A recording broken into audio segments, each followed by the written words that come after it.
2023 was a big year for the UFC. 43 events, 6 title changes, 520 fights, and a lot of the hype trains died this year.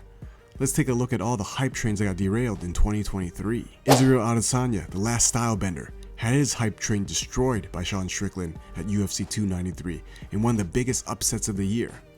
Stylebender just came off the revenge KO of Poatan and was looking once again to surpass Anderson the Spider Silva as the middleweight GOAT, but then ran into that Philly shell defense of Sean Strickland and got dropped in the first round of their match. Israel will go on to lose a decision to Sean and has stated he was going to take a big break from fighting, although he teased he might be returning sooner than we thought. Life has forced me to take some time off, and I will, but you will see me soon. I said 2027, and the retards out there actually thought I meant that, but you'll see. Sergey Pavlovich, with his insane power and his 6-fight winning streak, was supposed to be the man to take down Jon Jones with his one-punch KO power. But his hype train came to a halt when he crashed into Tom Aspinall, who put him down with a first-round KO win. What happened, Sergey? You're supposed to be the chosen one to take down Bones Jones with that power. His kung fu was supposed to be a new look that Jones has never seen before. Ciryl Gane was another heavyweight hype train that got derailed this year. He was set up as that heavyweight wonder boy who could beat Jon Jones as long as he keeps it standing on the feet. One can argue if he never went for that leg lock against Francis in the last round, he would have been champ. I remember the betting odds were pretty narrow before the fight, with Jones being a slight favorite. Gane's train came crashing at UFC 285 once Jones got a hold of him and then subbed Gane easily with a guillotine choke. Luckily, Gane tapped before going out and getting dumped to the floor like what happened to Lyoto Machida.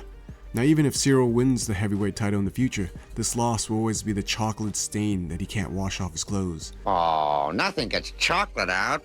See? Especially since Jon Jones is retiring soon. Khamzat Chimaev didn't get his hype train totally destroyed, but it definitely slowed down. He got exposed by a 12-day notice Usman moving up a weight class at UFC 294. Yeah, he probably got a 10-8 on Usman the first round, but then started showing signs of fading quick in the later rounds. If it was a 5-round fight, maybe Usman could have pulled an upset, or maybe Khamzat would have paced himself better. We really don't know, but what we do know from the fight with Usman is that Khamzat is not this invincible beast he was hyped up to be. Yuri Prochazka got his hype train derailed by Poatan Alex Pereira at UFC 295. Yuri was riding a 3-fight win streak in UFC and a 13-fight win streak if you count his wins before the UFC. Then it all came crashing down once he got KO'd by Alex Pereira. Although, to be honest, people really didn't think he could beat a light heavyweight Jon Jones, but fans could still argue that his unique style would maybe given Jones some problems. Not me though. I always thought he was entertaining, but would have been dominated by Jones. Aljamain Sterling got his hype train derailed in 2023 after getting KO'd by Sean O'Malley at UFC 292. Before that loss, he was talking about moving up to challenge Volk to be a double champ. Aljo was coming off the hype train of beating Cejudo, TJ Dillashaw, Petr Yan twice, Corey Sandhagen, riding that 9-fight win streak until boom, it all came crashing down, all because he wanted to make his fight with Sean more entertaining and took unnecessary risks, at least according to him. Alexander Volkanovski got his hype train damaged after getting head kick KO'd by Islam Makhachev at UFC 294.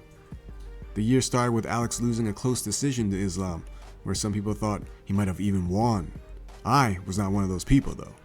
It was pretty decisive Islam won, but I suppose he gave Islam the most trouble in recent years. But the thought of Alex winning the lightweight title and being the best pound-for-pound fighter came crashing down after that head kick KO. Alex is still probably the greatest featherweight of all time though. Did I miss any of the derailed hype trains of 2023? Let me know in the comments. If you enjoy the content, subscribe to the channel for more MMA videos.